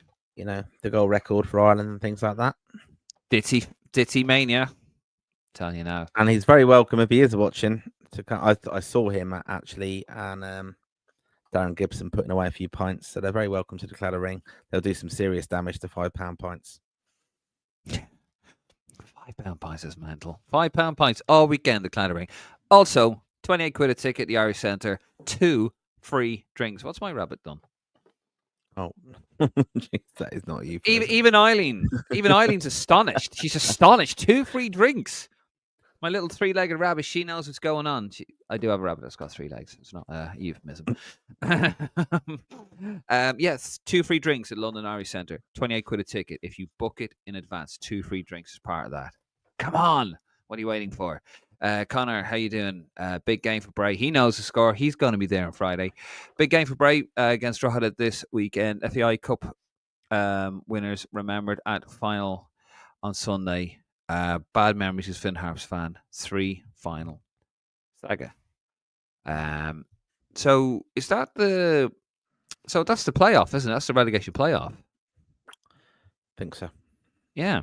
That's mad that they do that, isn't it? Relegation playoff. That's interesting. But yeah, massive game for them there. Yeah, that will be on in the Claddagh Ring, by the way. That is on. I've had confirmation of that. Someone did ask me on that before. There you go. So that game will be on the Claddagh Ring. That's on Sunday as well. So you can watch that. You can listen to Andy Reid. You can have a breakfast. And you can have a £5 pint. £5 pint. Sorry, in the Claddagh Ring. Dean Flood, taking my dad and brother-in-law to the game against Finland. Reckon we can get a win, hopefully. E, how you doing, E, over on YouTube? Pity Taylor is out too, Jack Taylor. I thought he brought some physicality to midfield, to the midfield that we need. Yeah, he was very impressive against Greece, actually. Really impressive. Dean Flood again. Heimer is making me more confident about the team. Assuming we don't draw Greece and don't get relegated, reckon we have an outside chance of World Cup qualifying. Just need a good start. I think the problem is we've always just had a really poor start. We've been out of the competition before it's even got started, so you never know. But it does seem to be getting better.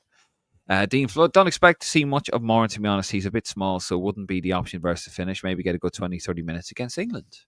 That's a good point as well. The Finnish lads are big as well, aren't they? Yeah. Big guys, big units. Facebook user who? This is John O'Sullivan. Oh, Just yeah, some. it is. Yeah. Good man, John. It's always good to have a laugh, Dave and Martin. Always great host. Thank you very much. That's what we do here. We have a bit of crack. You know, it's all good stuff, and we don't take ourselves. We don't take ourselves too seriously. I actually had a message from somebody. So I shared a post there. It was the anniversary of. Do you remember when Keane came back? Your boy Keane against Iceland, and he got booed Yeah. because he walked out in the Ireland team in 1996. Martin. 1996. 1996. Yeah, he walked out in the Oh Ireland yeah, team. when he walked out. Yeah. Is Yeah. that the first time he did it? First time he did it. Yeah. Your hero. Yep. Your god, really, Martin. Roy Keane, anyway. And someone said, why he didn't do that in 1996? That's clickbait. That's nonsense. Blah blah blah. Do better. You got 50,000 followers. Do better. Actually, I've got 70,000 followers. Just under that. First of all, so you got that wrong. Second of all, it wasn't, and I said to him, it wasn't clickbait. It was the truth. He turned down a call up to be captain for the US Cup. He probably had a point there, to be fair, because he had a long, hard season. And then he refused. He no-showed Mick's testimonial, and and that was it. And then eventually came back for Iceland. And I gave him these facts and went. I was like, I think you need to get your facts straight before you start, throwing accusations back. And then he said, like, I was the one in the right. Like, he's like, stop crying. Like, I said, you just called me out on something that you're completely wrong about. This is all very underlying though in the Saipan story, which we will be getting some fantastic insight to on Friday, where we did say as well, the three lads all at the World Cup in 2002, all in Saipan. We will get answers. Absolutely, especially the Saipan movie as well coming out, and movie, can we call it that?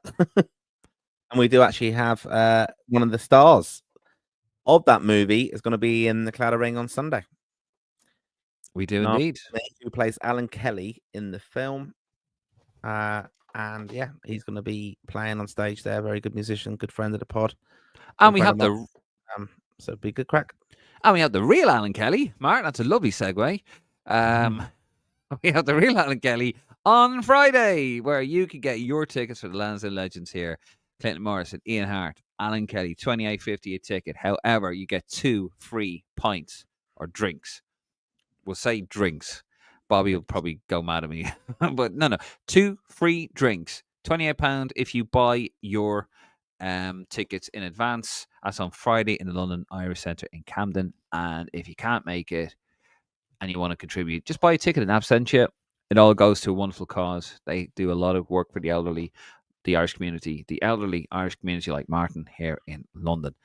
And also, but yeah, and if you can just rock up if you want and pay in the door, but we'll be there anyway. We're going to get to the last couple of comments and we're going to get out of here. Where are we? Sorry. Who's this? Darren O'Grady. Darren O'Grady. Be good to see you, Zaz. How you doing, Darren, by the way? And Moran gets some time over the 2 games, but surely Parrott, best 10 option at the moment. Although I don't know. I find him very lightweight. I find him... Yeah, I find him very clever. I think I like Azaz. He's got a bit more physicality, hasn't he? And I like that. And but yeah, Parrott. There's something about him though. I think he's just clever, and I think he can. He's a lovely footballer. He's some really good moments for us. Like it comes up with key goals as well. So yeah, I felt it was really poor that he got no minutes before in that previous camp prior to the last one. Yeah. That I agree with. And that was really shocking. I'm going to say 1,500 people watching us. Thank you very much on a Monday night. That's fantastic. Make sure you subscribe. Yep. If you're watching us and you haven't subscribed to the YouTube channel, please do. Just scan the QR code or just pop in, like the video as well. It really does help. We're trying to grow that channel. But thank you so much. Fantastic support from the Raw faithful. Jeff Kane, Heimer only has 12 months left on the contract. We're lucky Finland are so poor looking at the lineup. Doherty back like Freddy Krueger. Jesus. Deck Finnegan again. Drogheda playing to keep their place in the Premier. Bray playing for promotion. Game on Saturday at 2:00 in Tala. So it's 2:00 in Tala on Saturday, not on the Sunday. And we will have that game in the Claddagh Ring. We have been promised. If you pop up and you want to watch it first in the Claddagh Ring, we'll have it on there. So there you go. KitCon will be upstairs. So yeah, pop in and have a look at that as well. All the shirts and everything. Some really good vendors there. We're going to have a chat with a few of them the next one evening this week, and we'll get that posted as well. So find out who is actually there, what they're selling. Got some really rare Ireland shirts coming over to see. Get one of these. Some of the opposition players as well who played at World Cups. It's some incredible collections, and it's amazing to see. I'm into sports memorabilia and things like that. So, and I think one thing that everyone wants, Dave, like you just shown there, is that will be an iconic piece of sports memorabilia with Ireland in future years.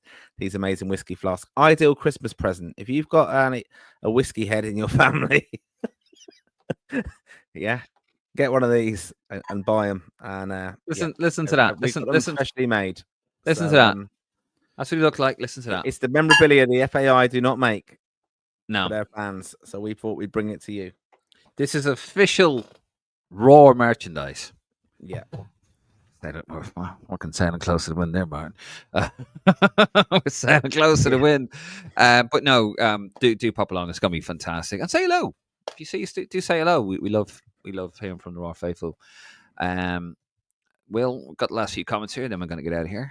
Who are the best prospects for you at the moment and in the next 2 to 5 years? Martin. I would say like Connor would be very well placed for somebody underage to answer this question, and now he'll be big-headed away from the show. But the one that we've been talking about on the podcast for a long time is Bosun Lowell, and it's a problem position for us at centre midfield, and he can also play centre back.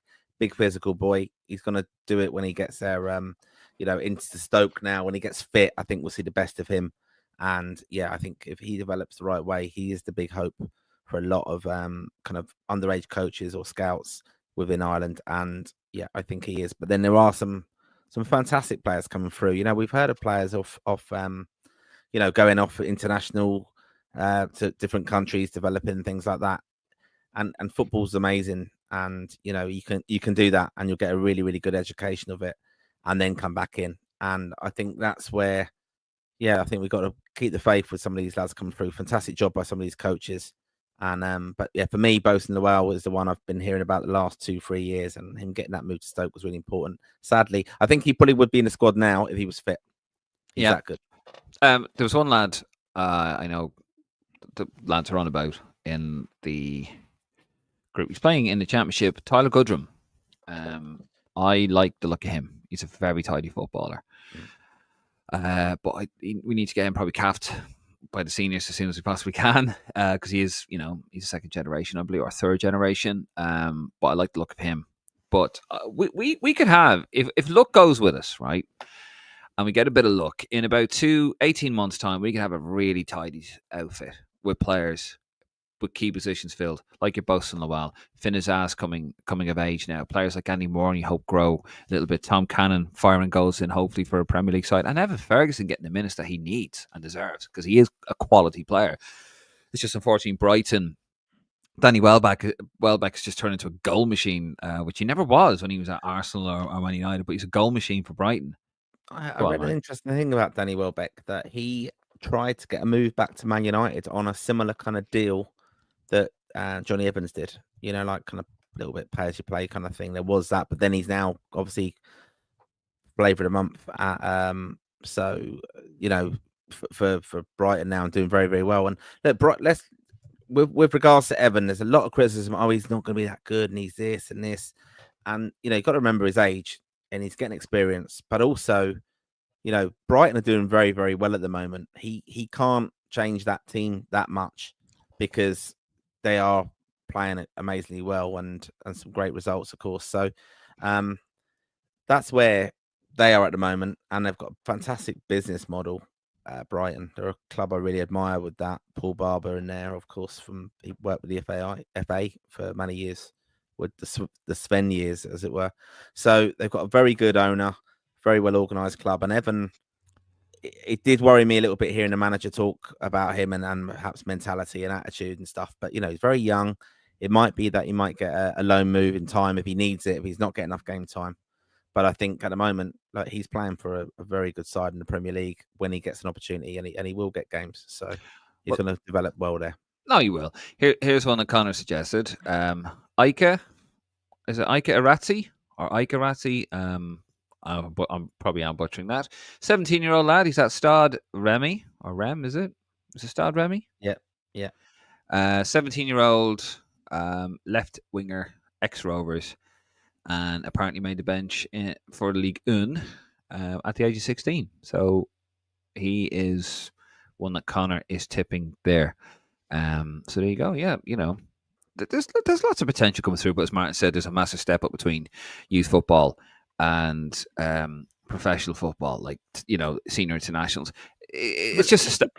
But even the under-21s, Dave. I mean, Leo Connor got over 100 caps under 21s, didn't he? Something like that. Or have I made that up completely? What?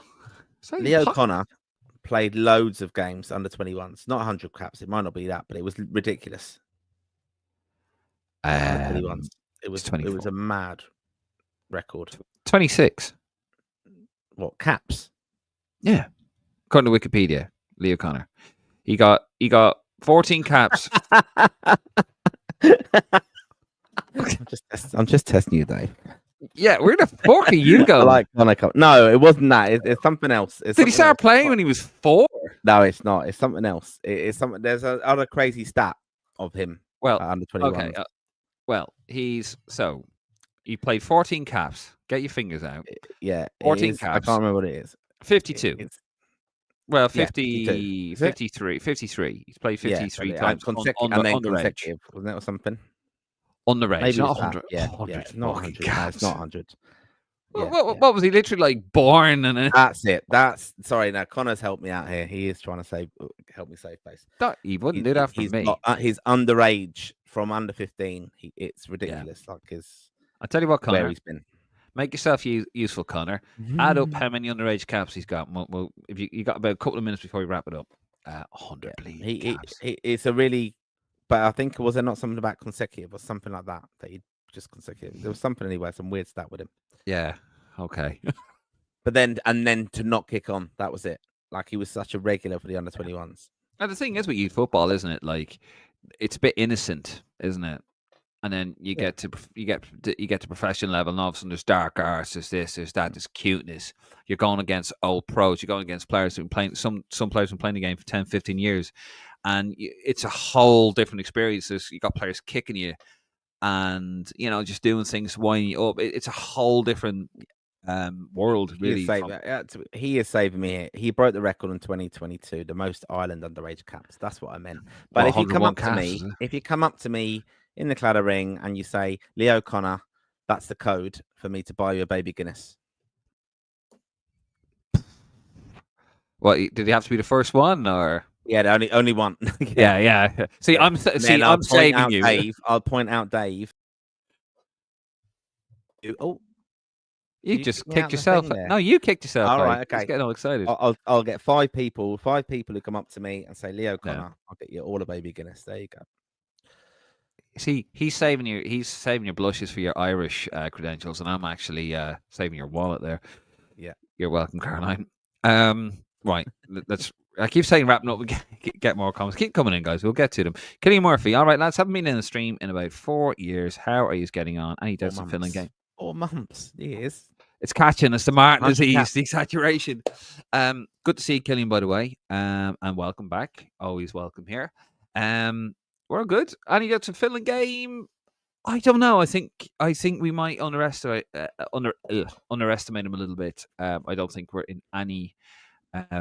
They could turn us over, like we turn them over as well. To be honest, if we had got a result against Greece, and I think we're on a bit of a wave. But I don't know. I'm not as confident as Martin, or arrogant as Martin. Latch Echo. Dave, will you cousin me at the Irish Centre or at the Claddagh? No. Just so you're wondering, the girl isn't my cousin. The girl was fancied my cousin, if that's what you're getting at. I don't know. But no, he won't be there. He might be.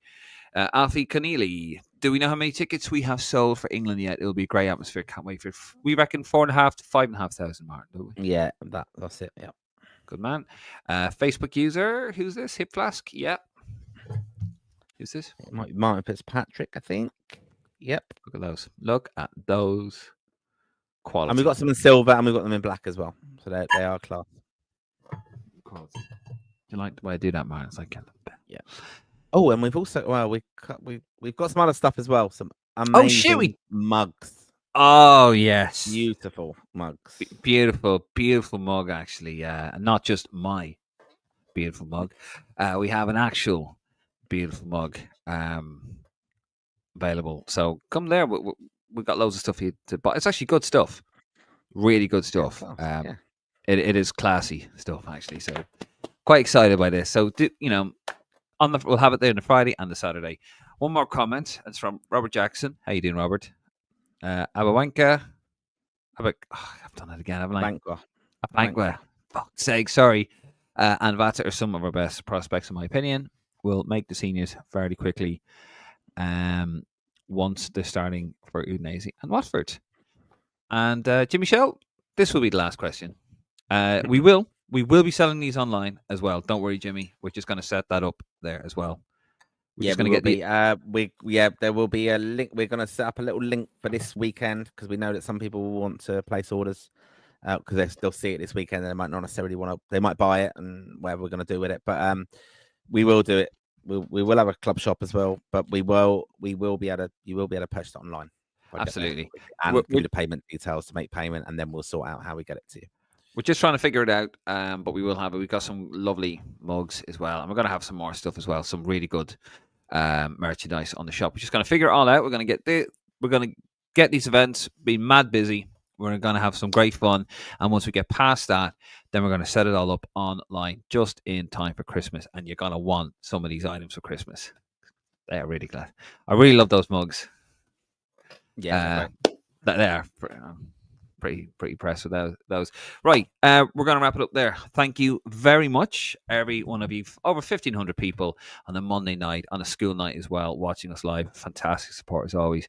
Our first one in ages. We're going to be live. We will have a preview on Wednesday. It won't be live because we're all traveling. We will have one of those on Wednesday for the Finland preview. Connor should be back for that. Then on the Thursday, we will have the pre-game, 6:45. Connor and myself live from Lansdowne Road, please God. And then after that, we'll have the aftermath. And hopefully, we'll be talking about a fantastic win. Then on Friday, if you're coming over to London, I know because I haven't mentioned this at all today. If you head over, we have the Lansdowne Legends. £28.50 a ticket, right? You think that's a bit expensive, isn't it? 2 free drinks. 2 free drinks if you get these tickets in advance. Head over to londonirishcentre.org. I just want to make sure that is the right londonirishcentre.org. londonirishcentre.org. Head over to the website. Go to events. You'll see it there, Lansdowne Legend. It's for a great cause. Martin and myself will be talking to Clinton Morrison, Ian Hart, Alan Kelly. We're going to be asking the hard questions. We're going to be talking to him about Saipan. USA 94. You know what I'm going to ask Alan Kelly? USA 94. I'm going to ask him, should he have been our number one at USA 94? I'm going to ask him that. I'm going to do it, Martin. I'm going to bloody do it. He might not answer me, but I'm going to fucking ask him. That's the sort of stuff. Because we are fans and we know the questions that you guys, because we're fans like you and we know the questions. We want to know the answers to those questions. So that's what we're going to talk to those guys about, that Saipan, all of that kind of thing. It's going to be such a fun night. We're going to have music there as well, a raffle. It's for the London Irish Centre. If you want to contribute, they do great work for the elderly over here. The Irish community in London, they do fantastic work. I cannot say that enough. And you want to contribute, buy a ticket online. Even in absentia, if you can't make it, just to contribute, or you can make a donation online if you wish, whatever you can afford. And if you're not too sure, you want to make it, but you're not too sure, you can rock up. You can pay on the door, not a problem. But if you book it early, you book it now, you get it online, you get 2 free drinks, and that's worth about 12, 13 quid alone. And then on the Saturday, Martin and myself will be talking to Ian Hart. We'll have Kit Conera. We'll also have Catalpa. We'll have a load of Irish music on there as well. And we'll have Kit Con upstairs in the Claddagh Ring. We'll have League of Ireland football on in the pub in the afternoon as well. Bray against Drogheda if you're looking for something to do on a Saturday night. Then on Sunday, Martin will be chatting away to Andy Reid for a Q&A at noon on Sunday Sunday noon. And we'll be there for a breakfast. And yeah, it's going to be a fantastic weekend. And we are running. Actually, just turned around and said, it's a fair question. Bonner was getting ropey. Thank you very much, E. It is a fair question. I like Packy Bonner. Nice man. But anyway, and then on Sunday, yes, we will. Claddagh Ring is only a stone's throw from Wembley, and it's very easy access. And we'll give you directions on how to get there. It's on the Northern Line. Both venues are on the Northern Line. That's the black line on the tube, northwest. And Martin, final say on Lansdowne Legends?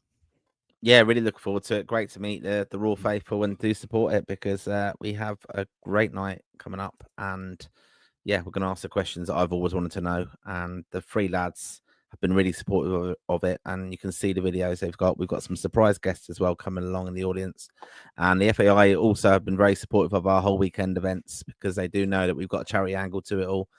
Sent me over some lovely Ireland signed shirts today, one by the women's team, one by the men's team.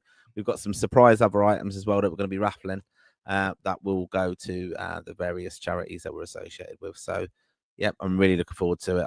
Recharge the batteries. It's going to be a hell of a weekend, and we want you lot to come along, say hello to us, be part of it, enjoy the music, enjoy the crack, enjoy the food, enjoy the drink. £5 of Guinness. You can't go wrong, Dave. You cannot go wrong. And 2 free drinks for the London Irish Centre if you book in advance. That's 12 quid saved. Alrighty, right, we're going to get out of here. Thank you very much, Martin. Thank you guys for watching at home. Of course, we are back live match day for Finland for the pre-game, and we will be back with a preview of the Finland game on Thursday. Keep an eye on the socials. We'll let you know what time. It's been great being back. Thank you so much. And I'm David Dunn. He's Martin Prendergast. This is Lansdowne Roar. It's been live. It's been emotional. Now we're out of here. Good night and God bless.